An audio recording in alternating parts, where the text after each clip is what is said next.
Welcome to the Banker Lamp. Please enjoy the video. In this video, I will show how to make tuna salad pasta. First, let's gather our ingredients. You'll need about 8 ounces of your preferred pasta, 2 cans of drained tuna, and a half cup of mayonnaise. Don't forget some crisp celery, a quarter cup of finely diced red onion, and a tablespoon of fresh dill. These simple items are the foundation for a delicious and easy meal that's perfect for any occasion. Let's get cooking. Now, let's get the main components ready. Boil your chosen pasta, like elbow macaroni, until it's perfectly al dente. Once cooked, drain it well and rinse with cold water.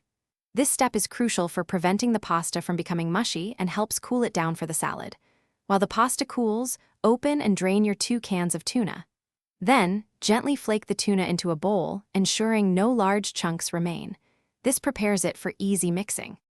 With your pasta cooled and tuna flaked, it's time to bring everything together.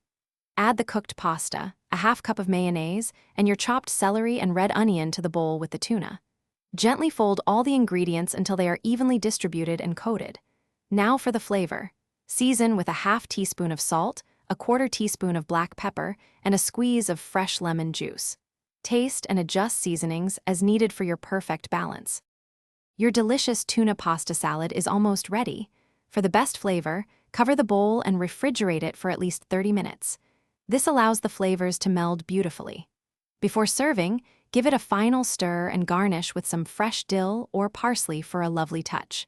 This salad is perfect for picnics, lunches, or a light dinner.